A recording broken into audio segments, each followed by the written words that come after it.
It doesn't take a genius to figure out where this could be heading. For a moment, I would like for you to imagine a rather chilling fictional scenario. Not too far in the future, all global citizens are required to possess proper digital identification, or else they will not be permitted to access the new global digital financial system.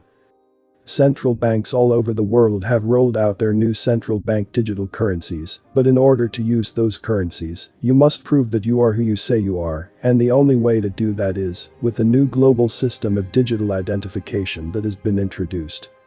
As cash is phased out, those that resist being part of the new global system are increasingly pushed to the outer fringes of society.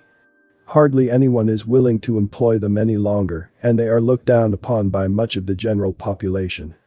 And then after the vast majority of the global population has willingly signed up for the new global system of digital identification, it is announced that the system will now become mandatory. That means that anyone that does not submit will not be able to buy, sell, get a job, or have a bank account. You may think that I am exaggerating the dangers of a global system of digital identification. I wish that I was. Once a global system of digital identification is introduced, it will rapidly become our most important form of identification. It will become more important than your driver's license and more important than your social security number. Pretty quickly, it would become required for almost every financial transaction that you make online. A lot of people may think that would be a good thing. After all, there are so many scammers and thieves on the internet these days.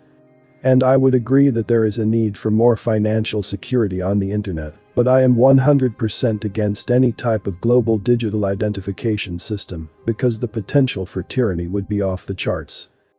Unfortunately, that is exactly the type of system that is now being proposed by policymakers at the United Nations. In a May 2023 policy brief entitled A Global Digital Compact, an open, free and secure digital future for all, we are told that an open, free, secure and human-centered digital future is absolutely critical for the attainment of the Sustainable Development Goals. The present brief proposes the development of a global digital compact that would set out principles, objectives and actions for advancing an open, free, secure and human-centered digital future, one that is anchored in universal human rights and that enables the attainment of the Sustainable Development Goals. It outlines areas in which the need for multi-stakeholder digital cooperation is urgent and sets out how a global digital compact can help to realize the commitment in the Declaration on the Commemoration of the 75th Anniversary of the United Nations, General Assembly Resolution 75-1, to shaping a shared vision on digital cooperation by providing an inclusive global framework. Such a framework is essential for the multi-stakeholder action required to overcome digital, data and innovation divides, and to achieve the governance required for a sustainable digital future. Most people in the general population would not be too alarmed after reading that introductory paragraph. But as they say, the devil is in the details. If you go to page 8 of the policy brief, you will find the section where a system of digital identification linked with bank or mobile money accounts is proposed. Digital IDs linked with bank or mobile money accounts can improve the delivery of social protection coverage and serve to better reach eligible beneficiaries. Digital technologies may help to reduce leakage, errors and costs in the design of social protection programs. I briefly mentioned this the other day, but I don't think that most people understood the implications that this has for all of us. Under such a system, if your social credit score gets too low, you could be put in digital jail for a certain period of time. Your digital privileges would be suspended for a while, and that would mean that you could not buy, sell, or live your normal life for the duration of your punishment. Of course, if you insist on being a repeat offender enough times, you could have your digital privileges revoked permanently. What would you do then? You wouldn't be able to buy or sell anything. You wouldn't be able to get a job. You wouldn't be able to have a bank account. At best, you would be a total outcast from society. Before I continue the video, please give a like if you learned something. Also, don't forget to subscribe and click the notification bell so you won't miss any update. Finally, watch until the end to avoid any misunderstanding. Thank you.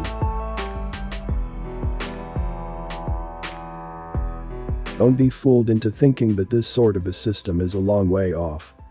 3 months from now, the European Union will mandate that all member states offer a digital identity wallet to every single one of their citizens and businesses. The European Union will mandate digital identity under eIDAS 2.0, which will go into effect in September 2023, and ensure all member states offer a digital identity wallet, or DIW, to citizens and businesses. According to the European Commission, at least 80% of citizens should be able to use a digital ID solution to access key public services by 2030. Initially, participation by individuals and businesses in the EU system will be voluntary. But over the past few years, we have seen how quickly voluntary measures can become mandatory. When I say that we are living in one of the most critical times in all of human history, I am not joking. There is a reason why the UK, the EU and the US are all getting ready to roll out CBDCs. And there is a reason why digital identification has suddenly become such a hot issue. They really do want to build a digital prison for all of us, and if you plan to object, the time to do so is now.